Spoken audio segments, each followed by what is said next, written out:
Intimità artificiale? Software che sostituisce i defunti? La tua personalità clonata in rete? La puntata di oggi non è per i deboli di cuore. Sì, hai letto bene. Isaac Asimov e ChatGPT. Se non sai chi sono queste due entità, oggi imparerai delle cose interessanti e utili per la tua formazione personale, cultura generale e carriera. Se invece conosci Asimov, so già che leggi cose interessanti e rispetto ai tuoi gusti letterari. E se usi ChatGPT nel tuo lavoro quotidiano, sei più avanti del 95% della popolazione. Voglio parlare con te di alcune idee, alcune implicazioni filosofiche e pratiche che cambieranno il tuo modo di pensare al futuro e a questo strumento, ChatGPT, che sta rivoluzionando il mondo e di cui tutti parlano. Prima di fare un collegamento con i libri di Isaac Asimov, l'intelligenza artificiale e i robot, affrontiamo l'elefante nella stanza. Toglierà il lavoro alle persone o le sostituirà? Ti dirò la mia opinione polemica alla fine del video. Sai che su questo canale parliamo principalmente di idee per la crescita personale e professionale, libri, spunti di riflessione e oggi abbiamo Isaac Asimov, uno dei più grandi scrittori del pianeta in materia di robotica, ad accompagnare la nostra chiacchierata. I suoi libri, che io adoro, contengono storie sull'intelligenza artificiale, che sono state scritte 73 anni fa e che oggi hanno ancora più impatto. Ne sono un esempio il robot completo, che ho qui, Sogni di robot, La fine dell'eternità, eccetera. Prima di immergerci in questo affascinante argomento sull'intelligenza artificiale, la filosofia, il futurismo, concedimi 42 secondi per spiegarti perché sono affascinato da questo argomento e perché dovresti ascoltarmi. Durante gli anni dell'università ho scritto la mia tesi di laurea magistrale sui chatbot e l'intelligenza artificiale, prevedendo 5 anni fa che avremmo avuto ChatGPT, un software in grado di parlare come un essere umano. Mi sono quindi addentrato nella tana del coniglio dell'intelligenza artificiale conversazionale e di come questa avesse già un impatto 10 anni fa. Ok, spero che ci sono riuscito in 42 secondi. Parliamo di cose più interessanti ora. Per chi non lo sa, i chatbot non esistono solo da 10 anni, ma da 57 anni. C'era Elisa ai tempi di Asimov. E non sto parlando di Elisa la cantante.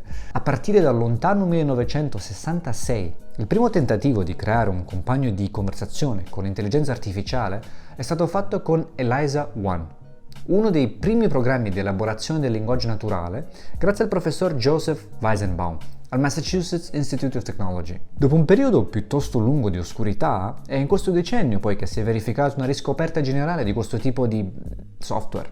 Interessi commerciali e di marketing hanno riacceso questa fiamma del desiderio umano di parlare con macchine senzienti per generare enormi profitti attraverso l'efficienza digitale e l'iperpersonalizzazione. Parola difficile. Stiamo procedendo ad una velocità di sviluppo fulminea. Ogni settimana escono decine di strumenti e software che usano ChatGPT per automatizzare tutto, inclusa la pasta col tonno, mentre ricercatori ed esperti di etica consigliano cautela. Giusto per essere precisi oggi, con il termine chatbot si intende sistemi di conversazione automatica che interagiscono con gli utenti umani attraverso il linguaggio naturale della conversazione. Frase presa dal dizionario. A proposito di chatbot, lo sapevi che le persone si stavano già innamorando, letteralmente, di Replica AI, un software, un'app insomma, nel 2017. Cioè avevano relazione con un chatbot. Ci sono specialmente su Reddit e Facebook gruppi con centinaia di utenti che raccontano la loro vita romantica con i loro chatbot. Conversazioni piccanti, proposte di matrimonio e litigi. Fino al 2023. Cos'è successo all'amore virtuale un mese fa? Lo saprai tra poco. Se ti fa strano quello che stai sentendo, posso assicurarti che è strano anche per me. Ed allo stesso tempo affascinante. Cioè, pensare che un software è stato in grado di creare quello che gli esperti chiamano intimità artificiale. Un sacco di utenti poi si sono lamentati del cambiamento quest'anno, dicendo che hanno perso la loro fidanzata o il compagno. Cioè, era talmente convincente.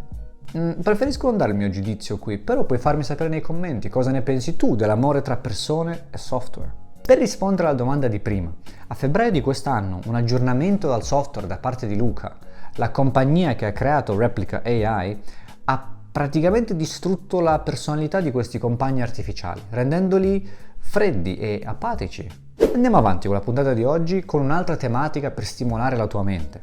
Non credo che sei pronto per sapere questa cosa. I chatbot sono stati usati anche per parlare con persone decedute. Dal 2021 ci sono persone che parlano con imitazioni virtuali di persone decedute, con Eternity e Hereafter AI. Se la tua mente è saltata subito all'episodio di Black Mirror, credo che si chiamasse Be Right Back, sono con te. Cioè, è la prima cosa a cui ho pensato quando ho sentito parlare di questo Hereafter AI. In questo episodio della serie britannica distopica, una giovane donna in lutto si iscrive a un servizio che crea una versione artificiale del suo fidanzato morto in un incidente. Come funziona? Nella serie. Aggregando i suoi post sui social media e altre comunicazioni online.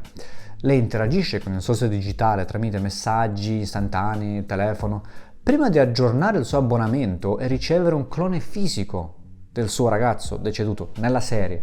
A questo punto le cose si fanno complesse e anche inquietanti. Praticamente quello che una serie ha immaginato, degli ingegneri hanno costruito. Mi riferisco alla parte del software, perché questi software funzionano esattamente allo stesso modo. Raccolgono tutti i tuoi dati online e creano un tuo clone o di una persona defunta. Basta dargli l'accesso a Twitter o Facebook. Suona strano, ma il futuro era già qui, prima del 2020, non 2023 o 33.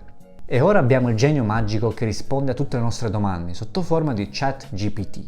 Puoi chiedergli tutto e ti fornirà soluzioni molto solide, e questo è solo l'inizio. Con tutto ciò che facciamo noi umani sarà personalizzato, ripensato, usato per scopi positivi e anche per fare del male. Il signor Asimov ora ci fa riflettere.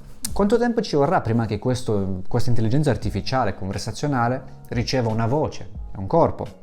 Non molto, con la voce ci sono già riusciti. Lo sviluppo tecnologico è sempre più rapido, secondo la legge di Moore, che dice che il numero di transistori nei microprocessori raddoppia ogni 12 mesi circa. Detto così non ti sembra un granché, che me ne frega me dei microprocessori. Però qui parliamo di interesse composto. In inglese compound interest, che dice raddoppiando sempre quello che all'inizio è una cosa piccola diventa incredibilmente grande o veloce o avanzata dopo un certo numero di raddoppiamenti.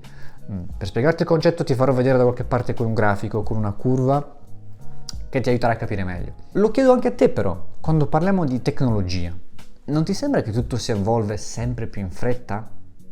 Abbiamo messo centinaia di anni per passare dal cavallo alla macchina. Abbiamo messo decine di anni per arrivare dal telefono con i fili al telefono senza fili. Meno di 10 anni per avere un computer tascabile, sotto forma di smartphone. I prossimi 10 anni saranno un periodo incredibile. Ho già un assistente personale in tasca, sempre disponibile, che può risponderti a qualsiasi domanda, cioè ChatGPT sul telefono. Ti ho detto già che hanno messo meno di 3 mesi per passare da ChatGPT 3.0 a ChatGPT 4.0. Alex, chi se ne frega, è solo un numero in più. Questo numero in più è riuscito a programmare un sito web guardando degli scarabocchi su un fazzoletto. Se pensavi che può usare solo testo, adesso può riconoscere anche le immagini. Io non so programmare un sito web. E questa cosa qui, gli dai un fazzoletto, ci scrivi sopra il titolo e ti dà un sito web. È pazzesco. E ci saranno implicazioni sociali ed etiche che diventeranno sempre più importanti e urgenti. Mettiamo da parte un secondo ChatGPT e parliamo di nuovo con il signor Asimov. Se parlare con un chatbot fa sentire bene una persona, questo può essere considerato amore o terapia? Prima ho detto che alcune persone si sono innamorate di Replica AI. Questo amore conta? In uno dei racconti di Asimov c'è un cagnolino che è profondamente amato da un ragazzo. Un cane, niente di speciale, una storia breve, non ti preoccupare. Loro giocano insieme, questo cagnolino accompagna sempre questo ragazzo, è molto obbediente e si divertono un sacco. Forse anche tu da bambino hai avuto un cane. Ma c'è un trucco. Vediamo se ci arrivi. Il ragazzo dopo un po' riceve un altro cane e non è contento. Non lo vuole. Lui dice: che differenza fa il loro comportamento? Che ne dici di come mi sento io? Io amo il cane robot invece di quello vero, e questo è ciò che conta. Forse questo ti fa fermare un attimo per riflettere. Dov'è la linea di demarcazione tra reale e artificiale? Se scatena i nostri sentimenti? Un'altra domanda affascinante: finiremo a parlare con noi stessi? Quello che questi programmi fanno molto bene è adattarsi al modo in cui noi ci esprimiamo. In pratica sono molto bravi a rigirare la nostra frittata. Attenzione, ho detto programmi perché non hanno e non avranno mai sentimenti, saranno solo algoritmi programmati per rispondere nella maniera più efficace. Se si tratta di creare emozioni nell'interlocutore o sorprenderlo o informarlo, non hanno sentimenti, non potranno mai essere programmati per avere sentimenti. Per esempio, ChatGPT può raccontarti storie in diverse tonalità in base ai tuoi input, può cambiare le informazioni rendendo una storia più drammatica o felice o triste o noiosa. Si può manipolare quindi ChatGPT? Sì, In base a quello che tu gli chiedi, cambierai il testo. Non è ChatGPT che ha deciso di essere antipatico perché ha forato una gomma oggi o triste perché fuori piove. In base a quello che tu gli chiedi, questo strumento si adatta. Per quello torniamo a una delle domande iniziali. Cosa chiederanno le persone a un cervello che non dorme mai, che dà risposte immediate e che diventa sempre più intelligente? Asimov si è posto questa domanda negli anni 70, 50 anni prima, e ha scritto una storia breve chiamata L'ultima domanda. Non voglio fare spoiler, ma sono sicuro che ti piacerà se non l'hai ancora letta.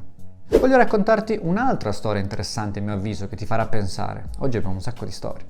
Microsoft ha creato e pubblicato nel lontano 2016 un bot che avrebbe dovuto imitare la conversazione con una 19enne su Twitter.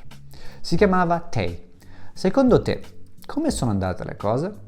Una delle sue capacità era quella di poter essere indirizzato a ripetere le cose che sente, in maniera sensata e logica. Questo aspetto però è stato sfruttato per manipolare Tay e promuovere il nazismo e offendere le donne su Twitter in meno di 24 ore. Un problema più profondo e sottovalutato che deve essere considerato è che una piattaforma di machine learning non è in grado di comprendere ciò che dice allo stesso modo degli esseri umani. Sebbene i risultati siano stati contrastanti, Tay ha avuto un certo successo nel capire l'argomento di cui le persone stavano parlando, in modo da poter offrire risposte appropriate o porre domande pertinenti, ma Tay non capisce nulla.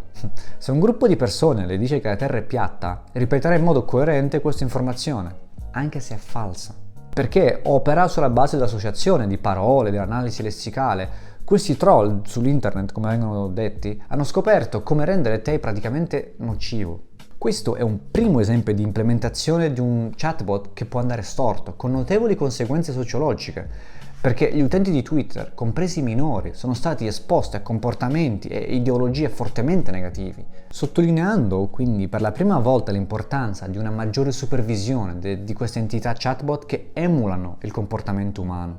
E bisogna fornire una maggiore sicurezza, prima di creare macchine comunicanti che diffondono messaggi dannosi in ambiente pubblico o come i social media.